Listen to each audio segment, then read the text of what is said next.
तो इस कहानी की शुरुआत अलास्का के टाउन से होती है। ये टाउन एक ऐसी इलाके में था जहाँ 30 दिन के लिए सूरज नहीं निकलता, लेकिन ऐसा सिर्फ साल के एक महीने में ही होता है। कल से यहाँ 30 दिन वाली लंबी रात शुरू हो जाएगी। हर साल जब भी ये दिन आते हैं तो कुछ लोग इन दिनों को छुट्टियाँ समझकर इन्हें मनाने के लिए कहीं बाहर चले जाते हैं, जबकि कुछ लोग यही रहते हैं। तो इस वजह से लोग आज भी तैयारियां कर रहे थे। अब इसी टाउन का एक शेरिफ जिसका नाम इबन था, वो अपने साथी के साथ टाउन से बाहर आता है छानबीन करने, क्योंकि इन्हें एक जगह पर कुछ जले हुए मोबाइल मिले थे। पहले तो इन्हें लगता है कि जरूर ये किसी की शरारत है। इतना ध्यान ना देते हुए ये वापस टाउन में आ जाते हैं। पर टाउन के सभी लोग काफी मसरूफ थे। उन्हें इस बात की खबर नहीं होती कि कोई टाउन के सभी कुत्तों को पकड़ पकड़ कर बड़ी बेरहमी से मारता जा रहा है। जब एक ड्राइवर जनरेटर के लिए ट्रक में तेल ले जा रहा था तो वो तेल ट्रक में से लीक होने लगता है और सड़क पर बिखरता जा रहा था। इसलिए इबन उसे रोककर फाइन लगा देता है, जो जिस उस ड्राइवर को बिल्कुल भी अच्छी नहीं लगती। हम एक लड़की को देखती है जिसका नाम स्टेला था। वो इबन की वाइफ थी और उसे आज इस टाउन से निकलना था। वो अपनी गाड़ी में थी और एयरपोर्ट के लिए जा रही थी, तभी उसका एक्सीडेंट हो जाता है। उसकी गाड़ी एक खुदाई करने वाली गाड़ी से टकरा जाती है। अब खुशकिस्मती से स्टेला तो बच जाती है, पर उसकी गाड़ी का काफी बुरा हाल हो गया था। तो इसलिए अब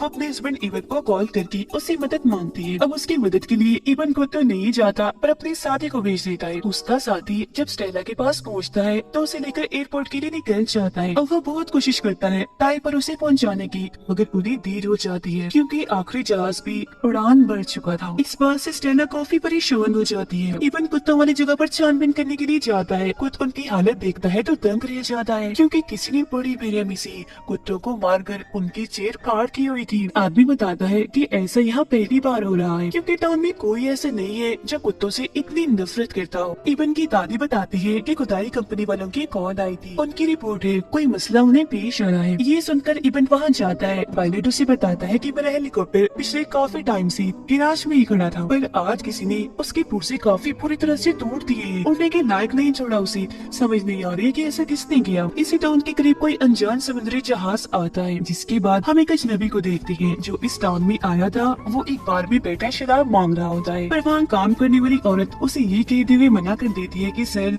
आई एम सॉरी, मैं आपको शराब नहीं दे सकती, क्योंकि साल के इन दिनों में किसी को भी पीने की इजाजत नहीं होती, क्योंकि ऐसा सेहत के लिए खतरा है। वो फिर कच्चे मांस की मांग करता है और उस औरत का हाथ पकड़ लेता है। ये आदमी काफी अजीब था। तभी इधर इबन भी आ जाता है। उसे इस आदमी पर शक होने लगा था, तो इसीलिए उसे गिरफ्तार कर लिया जाता है। अब हम एक बूढ़े आदमी को देखते हैं। उसे अचानक बाहर से शोर की आवाज आने लगती है, तो टॉर्च लेकर वो बाहर जाता है चेक करने, जहाँ बहुत सारे अजीब तरह के लोग थे जो अचानक इस बूढ़े आदमी पर हमला कर देते हैं और उसका खून पीने लगती है। सोया ये खून पी जाती है, जिससे उस बेचारे की मौत हो जाती है। उधर फैक्ट्री के 3 वर्कर्स अपना काम खत्म करके घर जा रही थी। अचानक इन पर भी हमला हो जाता है। वो खून पीने वाली खतरनाक जो इंसान के रूप में थी, दोनों आदमियों का खून पी जाती है, जिसके बाद उन्हें अंधेरे में खींच देती है। और जो वर्कर लड़की थी वो किसी तरह अपनी जान बचाकर वहाँ से भाग जाती है। इबन उस अजनबी से पूछताछ करता है, पर वो साफ साफ कोई जवाब नहीं देता। बस इतना कहता है कि यहाँ के सारे लोग मरने वाले हैं। तभी अचानक ये लाइट चली जाती है, जिससे अब इनका टेलीफोन कनेक्शन भी टूट जाता है, जिसके जरिए ये किसी से बात कर सकते हैं। इबन जब बाहर आता है तो उसे जमीन पर बहुत सारा खून पड़ा हुआ दिखता है। जैसे ही पीछे करते हुए आगे बढ़ता है तो घबरा जाता है, क्योंकि वो बूढ़े आदमी का कटा हुआ सर था। इसीलिए वो फौरन यहाँ के लोगों के पास जाता है। उन्हें सलाह देता है कि आप सब लोग अपने अपने घरों में ही रहे, ये ठीक रहेगा। बाहर निकलने का सोचना भी मत, क्योंकि खतरा हो सकता है। अगर किसी के घर पर जनरेटर नहीं है तो वो बाहर में चला जाए,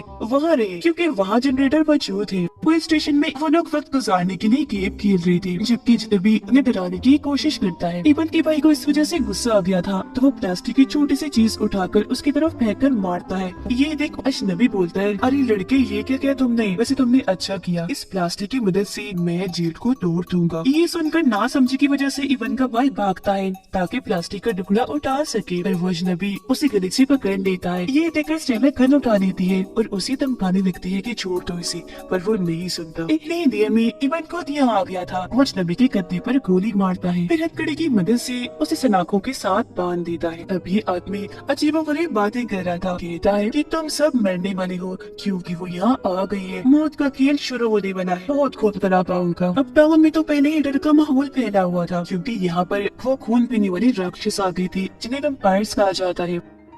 उन्हें लगता है कि जरूर यहाँ कोई खूनी आ गया है जो सब लोगों को मारेगा, इसीलिए ये गाड़ी लेकर उस खूनी को पकड़ने के लिए निकल जाते हैं। इन्हें अजीब सा महसूस होता है, इसीलिए ये दोनों गाड़ी से बाहर आकर दूरबीन से देखने की कोशिश करते हैं। स्टेला को वहाँ कुछ दिख जाता है जो देख काफी घबरा गई थी और इवन से कहती है कि हमें यहाँ से निकलना चाहिए। वो जल्दी से गाड़ी में बैठकर टाउन वापस आने के लिए निकल पड़ती है, लेकिन तभी एक वेम्पायर इनकी गाड़ी पर हमला करके ऊपर चढ़ जाता है। इवन उस पर गोली चलाता है पर वेम्पायर पर उसका कोई असर नहीं होता, तो इसलिए स्टेला जोर से जेल से ब्रेक लगाती है। वो नीचे गिर जाता है, जिससे आखिरकार इनकी उस वेम्पायर से जान छूट जाती है। जैसे ये टाउन में आते हैं, यहाँ की हालत काफी बुरी थी। गाड़ियों में आग लगी हुई थी, हर तरफ लाशें बिखरी हुई थी क्योंकि वेम्पायर्स का यहाँ पर हमला हो गया था। इवन की दादी पुलिस स्टेशन से उनसे राब्ता करने की कोशिश करती है और ये दोनों जैसे वहाँ पहुँचते हैं तो ना तो वहाँ इवन का भाई था और न ही दादी। हर तरफ खून ही खून बिखरा पड़ा था। ये देखकर उन दोनों को काफी बुरा लगता है, लेकिन अजनबी उधर ही था जो अभी भी वैसा का वैसा बंधा हुआ था। इवन गन लेकर उसे मारने के लिए जाता है क्योंकि वो बस एक ही बात कह रहा था कि मैंने ही उनकी मदद की, मैंने ही उनका रास्ता बनाया। वो यहाँ वेम्पायर्स की बात कर रहा था। स्टेला उसे रोकती है कि मत मारो इसे मारने से कुछ हासिल नहीं होगा, तो इसीलिए वो रुक जाता है। फिर बाहर हम इन वेम्पायर्स और उनके लीडर को देखते हैं जो अभी तक छुप छुप कर ही हमला कर रही थी। तब इनका लीडर कहता है कि अब जैसे तुम्हारा दिल करे वैसे हमला करो बगैर किसी से डरे, क्योंकि अब हमें रोकने वाला कोई नहीं है। लेकिन हाँ, एक बात याद रखना, इन सभी को मारने के बाद इनकी सर काट के अलग कर देना ताकि वेम्पायर्स न बन जाए, हमारी तादाद बढ़ने देनी चाहिए। इतना कहते ही ये टाउन के लोगों पर हमला कर देती है और ऐसे फिर कत्ले आम शुरू हो जाता है। बड़ी बेरहमी से ये उन्हें मारती जा रही थी। हालांकि अपनी हिफाजत करने के लिए लोगों के पास गन्स थी, पर गोली का उन पर जरा भी असर नहीं हो रहा था।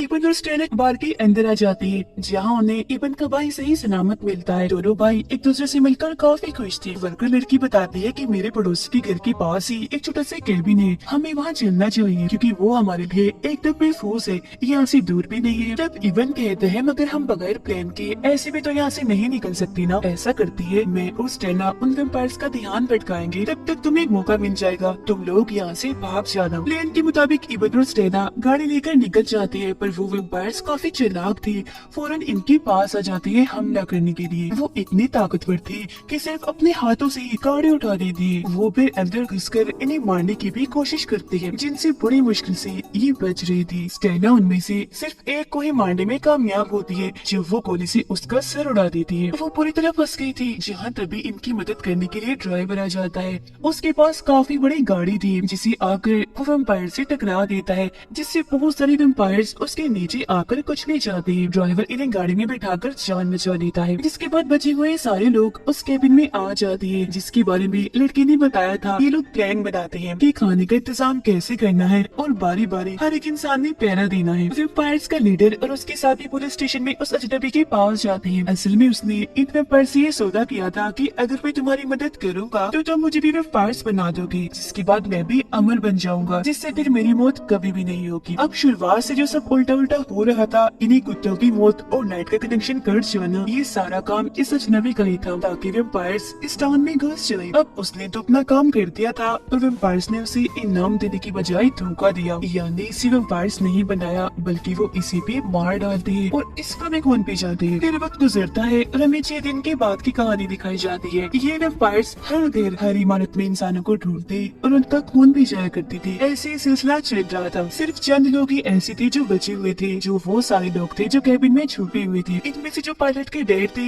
हाल ही में उनकी वाइफ की मौत हुई थी, जिस वजह से उनका ज़हनी तवाज़ुन थोड़ा खराब हो गया, तो वो अक्सर उन्हें याद करके रोया करती थी। मगर ये लोग उन्हें चुप रहने का कहती थी क्योंकि ये नहीं चाहती थी कि जरा भी यहाँ शोर हो, जो वेम्पायर सुनकर यहाँ आ जाए और इन सबको भी पकड़ नहीं।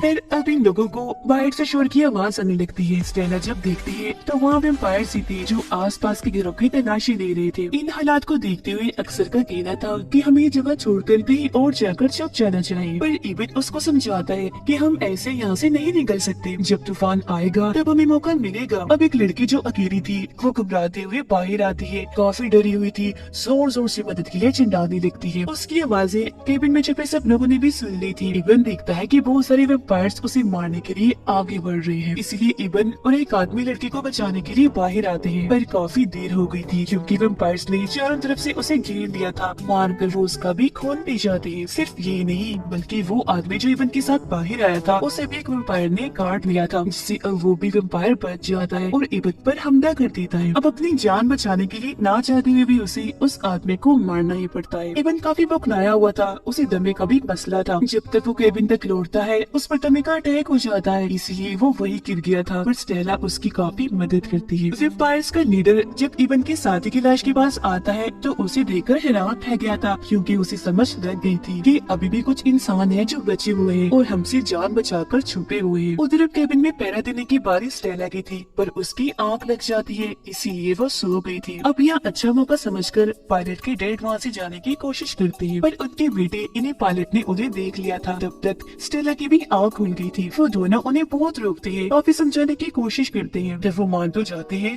पर उन्हें वॉशरूम जाना था। वो वॉशरूम में चले जाते हैं तो बाहर पायलट और स्टेला उनके बाहर आने का इंतजार कर रही थी, पर काफी देर तक जब वो बाहर नहीं आते तो ये दरवाजा तोड़कर अंदर जाते हैं। देखते हैं कि खिड़की के जरिए पायलट के डैड यहाँ से भाग गए हैं, इसलिए पायलट भी निकल जाता है अपने डैड को ढूंढने के लिए। शोर की आवाज सुनकर एक वेम्पायर चुपके से केबिन में घुस जाता है। उसे देखकर खामोशी से इबन और स्टेला एक जगह पर जाकर छुप जाते हैं। पायलट बाहर आकर अपने डैड को पुकारने लगता है। घर के अंदर जो वेम्पायर आया था आवाज सुनकर वो बाहर आ जाता है, पायलट पर हमला करके उसे भी मार डालता है। इस सब के लिए इबन खुद को जिम्मेदार कहता है कि मैंने उनकी कोई मदद नहीं की, पर स्टेला उसे समझाती है कि ऐसे मत करो, जो भी हुआ उसमें तुम्हारी कोई गलती नहीं है। अब अगले दिन यहाँ तेज बर्फीला तूफान आ जाता है।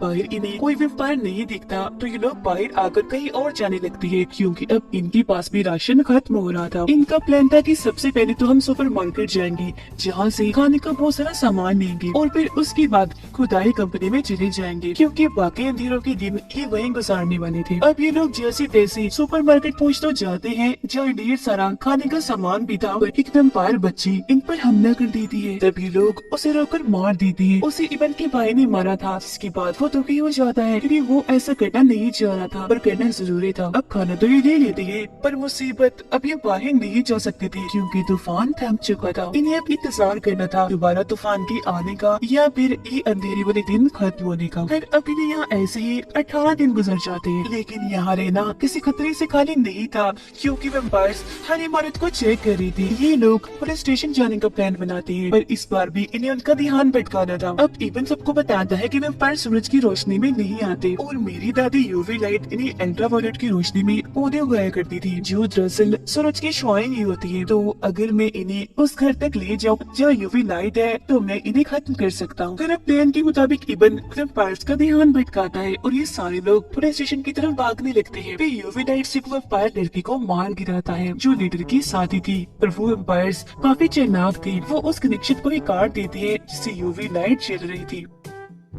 और वॉकी टॉकी जो एक मोबाइल डिवाइस होती है उसके जरिए इबन बाकी लोगों से राब्ता करता है और कहता है कि मैं यहाँ मुसीबत में फंस गया हूँ, पर तुम सब लोग अपने अपनी जानें बचाओ। अब ये सुनकर ड्राइवर एक बार फिर इबन की जान बचाने के लिए खुदाई वाली गाड़ी लेकर चला जाता है, जहाँ इस बार भी वो बहुत सारे वेम्पायर्स को कुचल देता है। आखिर में वो धमाका भी करता है, पर बेचारा लीडर के हाथों पकड़ा जाता है, इसी भी वो लोग मार देते हैं। अब इबन तो सही सलामत पुलिस स्टेशन आ जाता है, पर वर्कर आकर सबको बताता है कि मैंने आप लोगों से एक बात छुपाई। सुपर मार्केट में मुझे बच्ची ने काट लिया था, जिससे अब मैं भी वेम्पायर बनने वाला हूँ। तो इसलिए इबन अब तुम ऐसा करो, मुझे मार डालो ताकि मैं बाकी के लिए खतरा न बन सकूं। अब हालांकि इबन ऐसा करना तो नहीं चाहता था, पर सबकी जान बचाने के लिए वो उसे दूसरी कमरे में ले जाता है और उसे मार डालता है। गोली की आवाज सुनकर सभी काफी घबरा गई थी। अब 27 दिन गुजर गई थी। इन्होंने जैसी तैसी खुद को अब तक जिंदा रखा हुआ था। अगले दिन ये देखती है कि घर में लाइट जल रही है। तब इबन और स्टेला फैसला करते हैं कि अब वहाँ जाएंगी, हो सकता है वहाँ कोई मौजूद हो जिसे मदद चाहिए। जब ये लोग वहाँ पहुँचते हैं तो इबन के साथी को वहाँ पाती है, जिसने अपने फैमिली को ही मार दिया था ताकि उन वेम्पायर्स के हाथों वो दर्दनाक मौत ना मरे। वो अब खुद को भी मारना चाह रहा था, पर इबन उसको रोक देता है। बाहर तूफान आ गया था तो ये लोग यहाँ से निकल जाते हैं और खुदाई कंपनी में अब ये जाने वाले थे, पर तभी इन्हें शोर सुनाई देता है। जल्दी से एक जगह जाकर छुप जाते हैं। तभी इधर एक बच्ची बाहर आती है। स्टेला उसे बचाना चाहती थी, पर एक वेम्पायर ने उन्हें देख लिया था। तब इबन अपने दोस्त को कहता है कि मेरी वाइफ और बच्ची को ले जाओ। खुद वो वैम्पायर के सामने आ जाता है ताकि उन दोनों की जान बच जाए, पर उसका साथी स्टेला और बच्ची को वही छोड़कर फैक्ट्री के अंदर चला जाता है। इबन भी वापस आ गया था। वो और कुछ और लोग जैसे तैसे करके खुदाई कंपनी में पहुंच जाते हैं, पर इबन को तब तक होता है जब वो स्टेला और बच्ची को यहाँ नहीं पाता। उसका साथी भी लोगों के पास पहुंच गया था, पर एक वैम्पायर जिसका पीछा कर रहा था यहाँ आकर सभी पर हमला कर देता है। इबन उसे लड़ता है, लेकिन उसका साथी वैम्पायर को पकड़कर ग्राइंडर मशीन में डाल देता है, जिससे उसके टुकड़े टुकड़े हो जाते हैं। पर तब तक वैम्पायर ने उसे काट लिया था। अब इससे पहले कि वो वैम्पायर बनता, एक कुल्हाड़ी से इबन उसे मार देता है। वही सारे वैम्पायर्स घूम रहे थे। 30 दिन भी होने वाले थे, जिसके बाद सुबह हो जाएगी। तो वॉकर टॉकी के जरिए इबन और स्टेला की बात होती है। वो उसे बताती है कि बच्ची को लेकर मैं गाड़ी के नीचे छुपी हुई हूँ। बस कुछ ही देर थी जब तक इन्हें खुद को कैसे भी करके बचाना था। वैम्पायर वहाँ आकर हर जगह आग लगा देती है ताकि अगर कहीं इंसान छुपे हो तो वो बाहर निकल आए। यहाँ स्टेला बेचारी फंस चुकी थी। अगर वो बाहर नहीं आएगी तो जलकर मारी जाएगी, लेकिन अगर आ गई तो वैम्पायर के हाथों नहीं बच पाएगी। अब इबन ने उन्हें तो बचाना ही था, इसीलिए वो अपने साथी जो वैम्पायर बन चुका था उसका खून सिरिंज पे भरकर खुद को लगा लेता है। वो यहाँ अपनी वाइफ को बचाने के लिए